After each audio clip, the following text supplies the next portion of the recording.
Hey, what's up guys, it's ElasticSpyder here, and in today's video we have a community replay. In this replay we are featuring the old France, or I guess now called the Republique, République, if excuse my unfrenchness I guess, but we are looking at the Republique, and the ship is being played by Lord Cadus himself. Now, you might see in chat soon here that people will be saying, oh, look at this floating citadel, and I guess there's been a few, oh, there you go. Apparently there's been some drama and some concern about this tier 10 French battleship, about how its citadel is broken. Before we get too into the replay, I do want to mention something that I was looking at, and so you guys should be able to see this. I'm just like, why is this the case? Like, it shouldn't. I don't know why the Republic is getting citadel at things like max range. So I'm using game models here, and this is the France. It's got a 150 millimeter midsection belt, I guess you could say.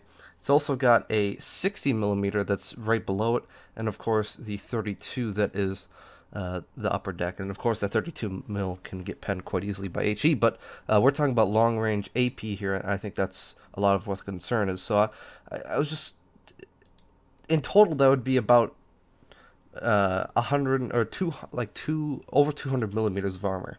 Now I'm like, okay, Montana's got a pretty good citadel roof, or at least it doesn't have these really random citadels, I guess, that I was hearing from. Now granted, I haven't played the Republic yet, but there's been a lot of concern about it. Here we see the Montana, and we have a 38 millimeter deck. Okay, makes sense. And then the only other thing we have is 150. Now I could be wrong, but seems like the France has more spaced armor between its deck and then the sub decks, I guess you could call it, the decks below the decks. It seems like it has more armor, and it is spaced out a lot better than a lot of the decks on the Montana, for example. So again, I'm not too sure why this is the case, but I don't know why it's getting citadeled so weirdly. I don't know how they didn't pick it up in the 2 rounds of the public test server. It seems a bit weird to me, but it's still in the game. Hopefully Wargaming will fix it. I'm sure they're saying working as intended. And, well, we see there some very nice shell velocity, and our first salvo going out on that model for about 20k. Now, something special about the France, it's got 431 millimeter guns. Let's see if we get citadel. No, we don't get citadel. Interesting. So, a couple of interesting things about the France. It's got a good amount of HP.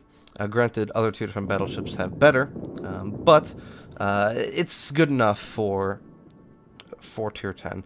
And for its size, I think it could use a little bit more HP, but it does have some other unique capabilities, like the fact that it has this awesome speed boost.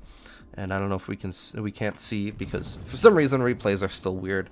They're not as robust, I would say, as something like World of Tanks replays, but nonetheless, this is a very good speed boost, and the fact that you can go well over 30 knots in a tier 10 battleship is something that should scare a lot of cruisers and destroyers alike.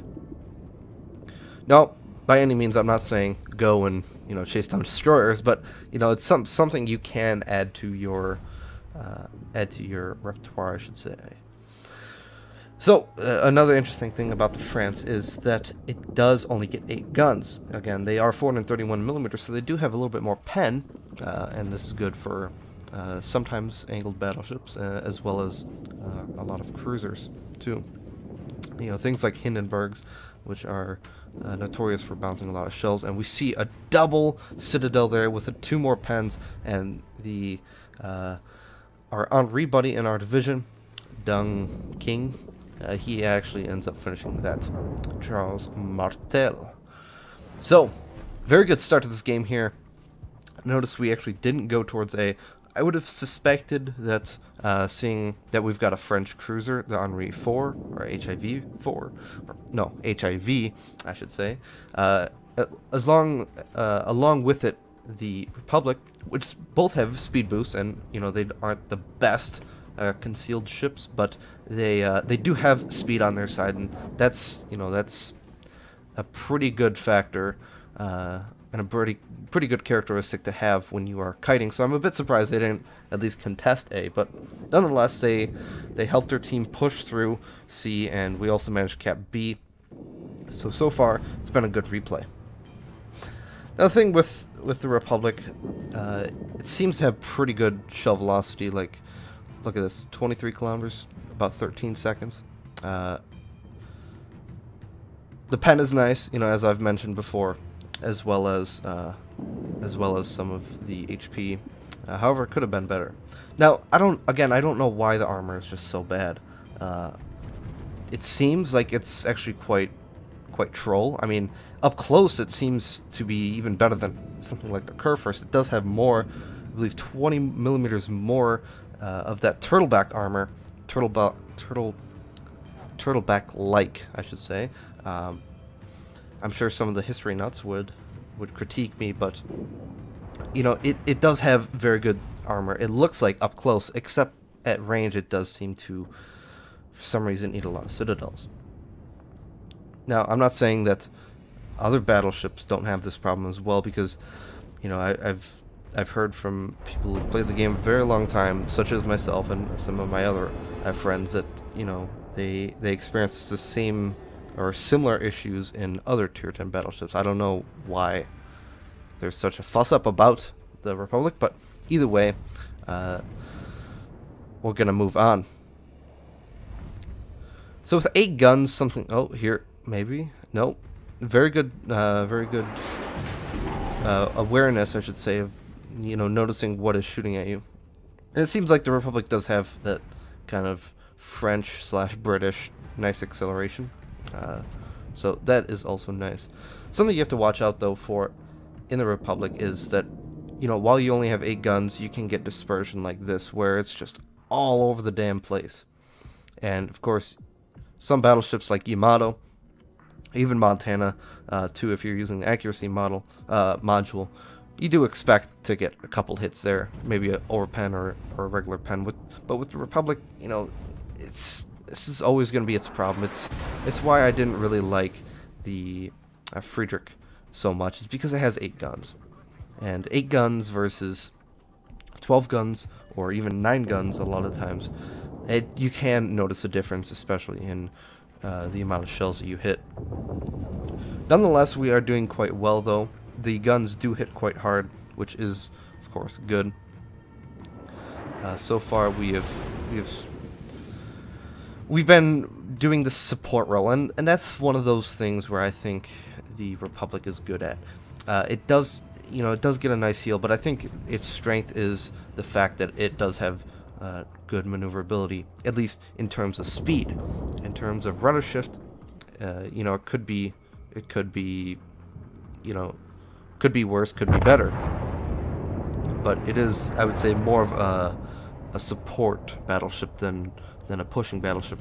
Something like the Kurfürst, which is definitely a pushing battleship. Montana is kind of the jack of all trades, so you can do some pushing with Montana, but you can also hold a flank pretty well. And of course, Yamato is good for holding a flank as well. However, its maneuverability in terms of its speed and its sheer size is one of its downsides. But this is, of course, a replay about the Republic, so let's keep talking about it. So far, we've been doing well, and you could see these changes on trap have been rather good for us. We're using these islands here that have been lowered, and there's a gap between them to our advantage. Sniping these citadels at medium to long distances, and maybe getting this St. Louis. A little low there. However, it's been a good game so far. Most players would say 122,000 in a battleship tier 10. I'm doing great. However, of course, Lord Cadus wants to do more. And notice again, this is something that French cruisers strive at, and it is that outside flank type role. And with the HE spammer like the Henri, that also does have a nice, I believe, 240mm guns that do have very nice pen. Well, you know, pair that with a battleship and you can do some severe damage to the enemy.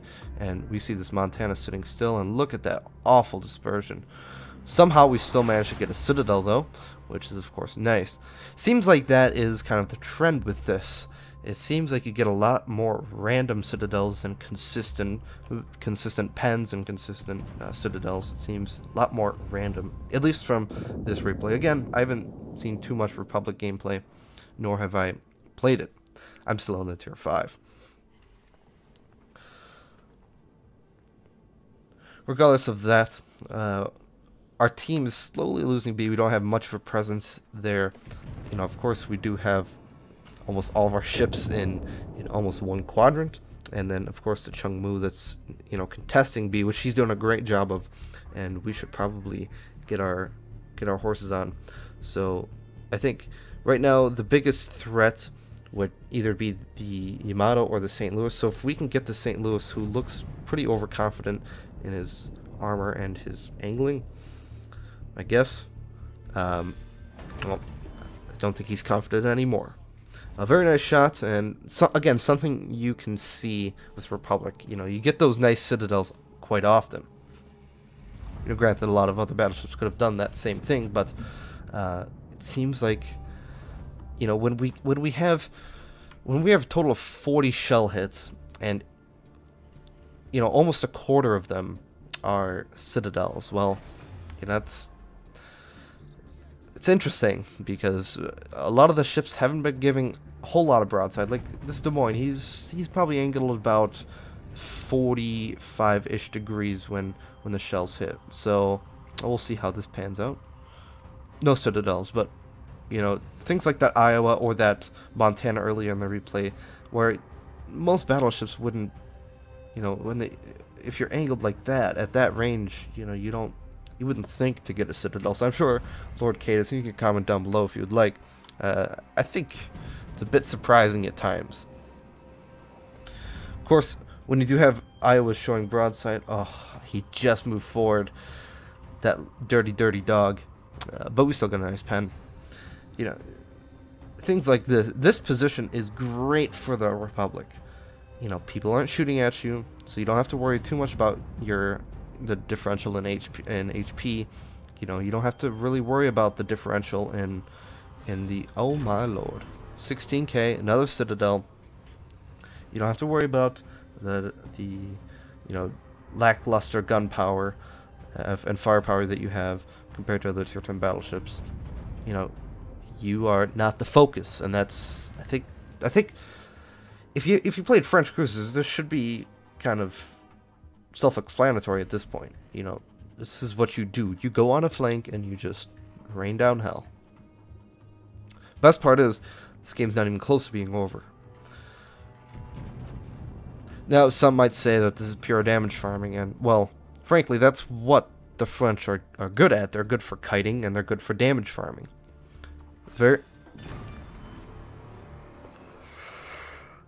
Okay. That's interesting. So these shells are amazing. Like, a lot of times, you know, getting 3 citadels on a Montana from, what was that, 16 kilometers?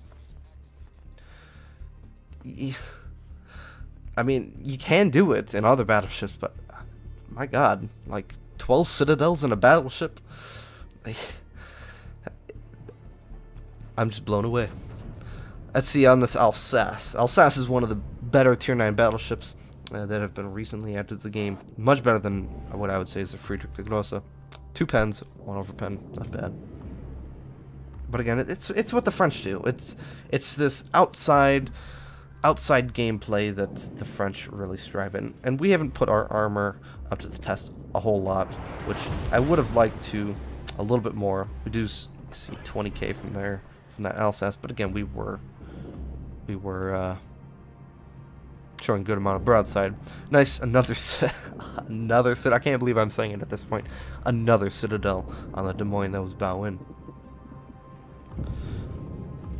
But it's just these guns are they seem so good.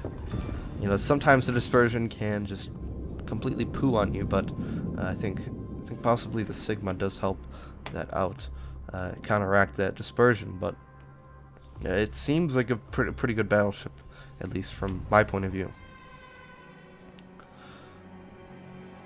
So, Cab pops up. Well, we're gonna take the shot, of course, and if he dies, oof.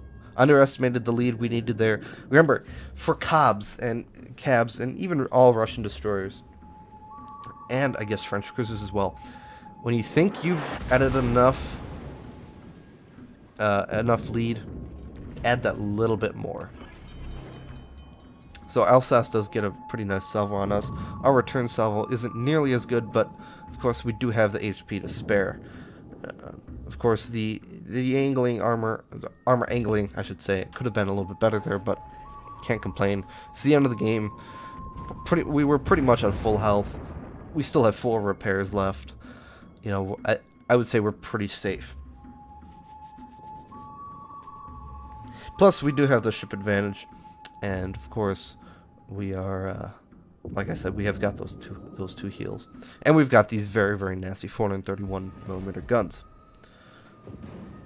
Now, the other thing that, besides the sheer size of the Republic, I think that's pretty much one of its downsides, along with its gunpowder and maybe its potential poor citadels from long range. But either way, it does look like a very fun ship to play, and a ship that is, you know, I'm certainly can't wait to get. Maybe I might do some free XPing. You know, I am sitting at almost 500k. I've got the Missouri, Musashi, Nelson. I've got all that I need. So maybe I'll do some free XPing. I don't know.